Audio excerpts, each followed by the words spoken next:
beloved Boss Mike Cervera. Senatorial bet ni dating Pangulong Rodrigo Duterte sa ikatlong wave. Nako po, Diyos ko po. Panoorin ninyo mga kababayan ha. Nangunguna ang mga senatorial bet ni dating Pangulong Rodrigo Duterte sa ikatlong wave ng pre-election survey ng Manila Broadcasting Company DZRH para sa senatorial midterm election 2025 na inilabas ngayong araw. Nako, Diyos ko po. Paano na yan mga kababayan? Number 1. Number 1 to number 2, si Kibuloy daw. Number 1, number 2 rin, si Philip Salvador. Ay, grabe, ano? 3 to 5 mga kababayan, si De La Rosa. 3 to 5 si Bongo. Nako, Diyos ko. Bumagsak si Bongo dito. Si Bondok umangat na. Ayan 3 to 6 din si Bondok. Nako po. Pang-anim mga kababayan si Revillame. Ayan. Pang-7 si Lambino. Nako. Si Marcoleta mga kababayan. Kahit dito pasang-awa. Ay nako mga kababayan. Aba, may sumingit na isa mga kababayan. Sino? Si Lito Lapid. Naku, Diyos ko po, talaga naman. Paano na? Patay na tayo neto.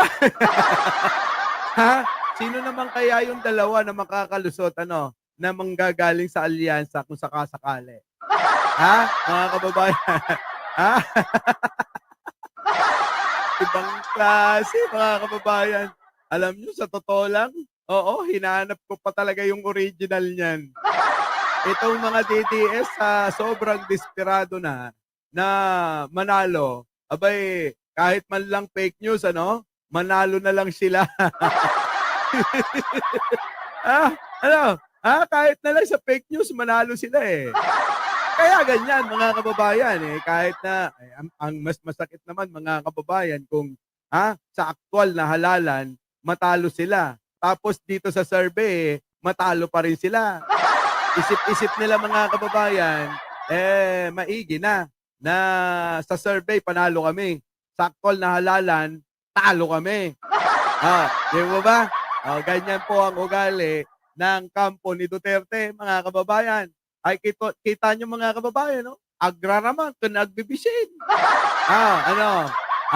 Aggutom mga kababayan, kaya si Kibuloy ginawa pang number 1. Ako'y nagdududa din mga kababayan. Bakit kanyo?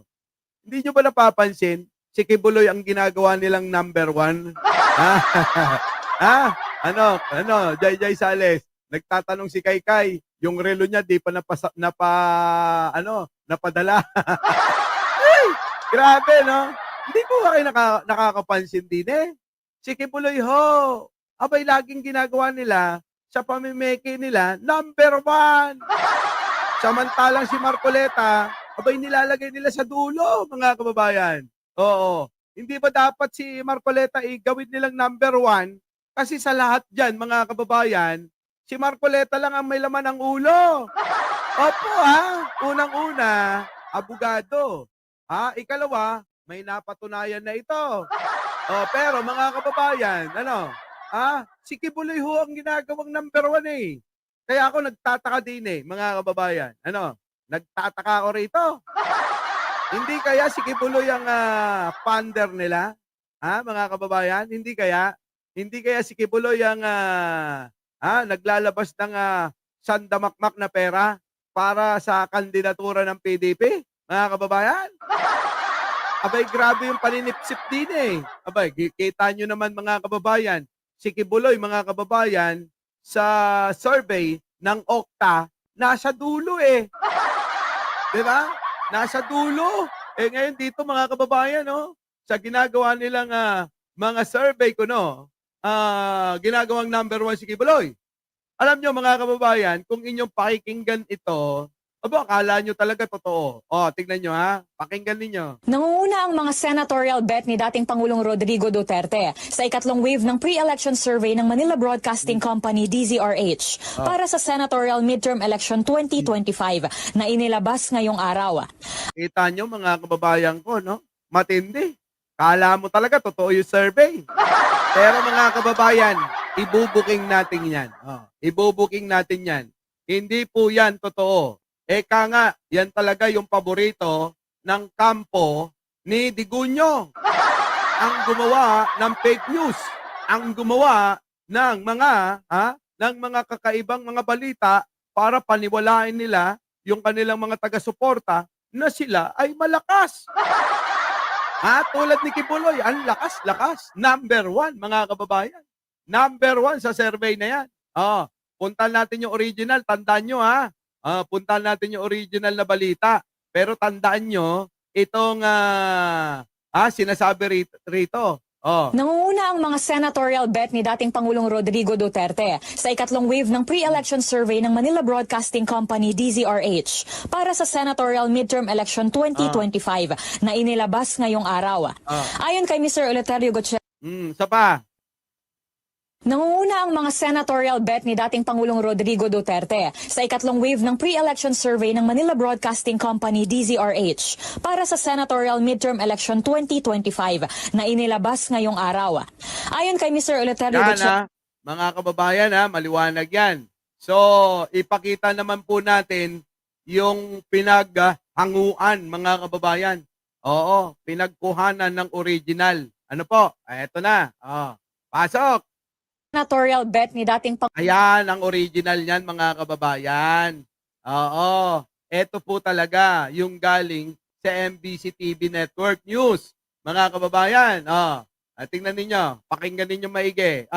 Nangunguna ang mga senatorial bet ni dating Pangulong Rodrigo Duterte sa ikatlong wave ng pre-election survey ng Manila Broadcasting Company DZRH para sa senatorial midterm election 2025. Kita nyo, mga kababayan? Yan, hinango. Binago lang nila. Pinatungan, number 1, si Kibuloy. Dine, mga kababayan, sa original, number 1 ho, si Bongo. Number 2, si Kalbo. Ito, mga kababayan, nasan si Kibuloy dyan? Ang sumunod, si Tulpo, si Lacson, si Soto, si Ben Tulpo, si Villar. Lang yung Villar na yan, pumapasok pa.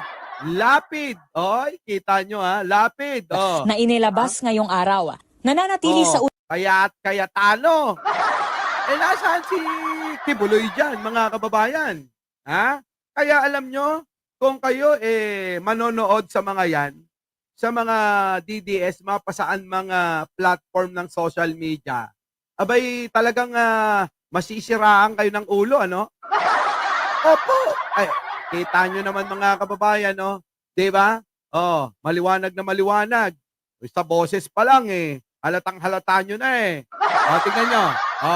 Nangunguna ang mga senatorial bet ni dating Pangulong Rodrigo Duterte sa ikatlong wave ng pre-election survey ng Manila Broadcasting Company DZRH para sa senatorial midterm election 2025 na inilabas ngayong araw.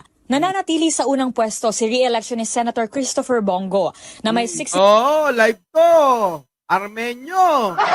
Live na live tayo, mga kababayan, Totoo yan, talaga, eto yun, Ang nangunguna, si Bongo, kinat lang ho nila yung video. Tapos pinatungan nito, yan, senatorial bet ni dating Pangulong Rodrigo Duterte sa ikatlong wave ng pre-election survey ng Manila Broadcasting Company DZRH para sa senatorial midterm election 2025 na inilabas ngayong araw.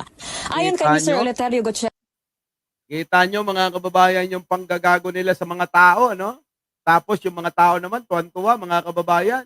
Sa tuwa nila, mga kababayan, pumapalakpak pati paan nila. Ganon, mga kababayan. Annabel Yee. Sabi ni Annabel Yee, wala pa daw tayo sa kalahati. Wala pa sa kalahati yung ating like, mga kababayan. Baka naman, Baka naman sa mga bagong dating dyan. Abay, umambag na kayo ng isang pindot lang. Diba, Leticia Texon? Susie de la Cruz. Opo, live tayo, Leonora Brown. Ngayon, eto na. Punta natin yung original, senatorial bet ni dating Pangulong Rodrigo Duterte sa ikatlong wave ng pre-election survey ng Manila Broadcasting Company DZRH para sa senatorial midterm election. Ito naman kasing nagbalita Kung makabalita, mga kababayan, exaggerated mga kababayan, nangunguna ang mga pambato. Mga pambato talaga Pero kapag nakita mo naman yung survey, mga kababayan, dadalawa lang naman yung nangunguna eh. Ha? Eh ako nga, mga kababayan, sa totoo lang ha, hindi ako naniniwala na si Bato eh makapasok yan. Oo ha, hindi ako naniniwala dyan. Oo, tuloy natin. Nangunguna ang mga senatorial bet ni dating Pangulong Rodrigo Duterte sa ikatlong wave ng pre-election survey ng Manila Broadcasting Company DZRH Yaw. para sa senatorial midterm election 2025 na inilabas ngayong araw. Nananatili sa unang pwesto si re-electionist Senator Christopher Bongo na may 63.16% voters preference. Sinundan naman siya ng kaalyado na si Senator Ronald Bato de la Rosa na dati nasa 12 at 6 place sa una at ikalawang wave ng survey. Nako mga kababayan eh. Ako 12, malamang yun ang totoo eh. Tabla naman sila sa datos na 50% ni ACT-CIS Party List Representative Erwin Tulfo na Nako. kung matatandaan ay nanguna sa mga nakaraang survey. Napanatili rin ang mga dating senador na si Panfilo Ping Lacson na may 42.9% at dating Senate President Vicente Tito Soto III na may Ayan mga kababayan 3-1 na tayo, 3-1. 41.77%. Pati ang broadcaster na si Bienvenido Ben Tulfo na may 40.08%. 4-1 na yan, 4-1 na. Ay 4-2. Ang kanilang mga pwesto sa upper bracket ng survey na halos nagpapalit-palitan lang ng posisyon. Mapapansing patuloy rin ang pag-angat ng pwesto sa survey ni Congresswoman Camille Villar. Naniniwala po ba kayo dyan? Sa totoo lang, hindi ako naniniwala dyan. Kay Villar, mananalo pa yan? Nako! Ngayon nasa ikapitong pwesto na may datos na 39.7%. Sinundan siya ni na former Senators Lito Lapid at Pia Cayetano sa ikawalo at ikasyam na pwesto. Nakakailan na tayo mga kababayan. Dadalawa pa lang yung sa kanila, kainaro, ano? Pero bangis. Bangis 2.0. Nasaan na yung sinasabi na nangunguna daw lahat yung yung mga kandidato ng PDP dyan? Talaga, Mula sa 12th place, dalawang pwesto naman ang tinalo ni Senator Bong Revilla na ngayon nasa ikasampung pwesto na. Si Bong Revilla. Kahit ayaw ko rito eh. Kandidato pa rin to ng alyansa. Di po ba? Habang consistent naman si Makati Mayor Abby Binay sa ika-11 pwesto. Kita nyo, dadalawa lang ho yung pumasok eh. Kita nyo, dadalawa lang ho yung pumasok sa kandidato ng PDP. Abay, kaduda-duda pa. Sa unang pagkakataon, nakapasok din para buuin ang tinatawag na Magic 12, ang presidential sister na si Senator Amy Marcos. Naku, Diyos ko po! Ako hindi naniniwala din mga kababayan, sinusumpa na nga si Manang Amy sa Ilocos eh. Ako hindi talaga ako naniniwala din sa totoo lang. Oo, sa survey na ay nako. Sinusuka na nga ho eh. Sinusuka na ho. Itong si Maria Imelda Amy. May malalaking paggalaw rin na naitala sa mga susunod na pwesto. Laglag na sa top 12 si Senator Manny Pacquiao. At Manny Pacquiao, paano na yan? Kita nyo kung sino pa yung walang bahid, yung pa yung hindi nakakapasok ka rin. Dapat ho mga kababayan, ipasok nyo yan. Basman sa 12, pasok pa rin sa top 20 ang itinuturing na oposisyon na si former Senators Bam Aquino at Francis Kiko Pangilinan na nasa ika-13 at 17 pwesto. Habang 6 na pwesto ang itinaas ni Sagip Party List Representative Dante Marcoleta. Nako, Diyos ko po talaga naman Marcoleta ha. Kumikikig pa mga kababayan, kumikikig pa. Sige tuloy. Taliwas sa 4 na pwesto na ibinaba ng komedyante na si Willie Revillame. Ayon kay Mr. Eleuterio Wala na, si Willie, bagsak na. Gutierrez, President and CEO ng Emirto Research Services Incorporated, malaki ang epekto ng mga pangyayari at political climate sa bansa sa mga naging paggalaw na ito. Isinagawa ang survey sa 5,500 katao sa lahat ng rehiyon sa bansa. 5,000 daw na katao, mga kababayan, ang kanilang face-to-face na tinanong kung sino ang kanilang nagugustuhan na magiging kanilang senador. Grabe, no? Ngayon mga kababayan, doon sa pinakita nating dalawa, mga kababayan, wala tayong paniwalaan, no? Parehas, mga kababayan, hindi ako naniniwala, Sabi, konti lang ho, mga kababayan, na mabago sa tingin natin na, na totoong survey. Mga kababayan, grabe. Biruin ninyo si Manang Amy. Naging pang-12 na? Ah, at mga kababayan, nakita nyo? Oh, sino? Si Marcoleta. Ang laki ng tinasa. Ano bang ginagawa ni Marcoleta, mga kababayan?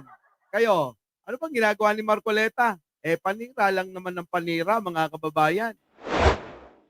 Our beloved Boss Mike Cervera.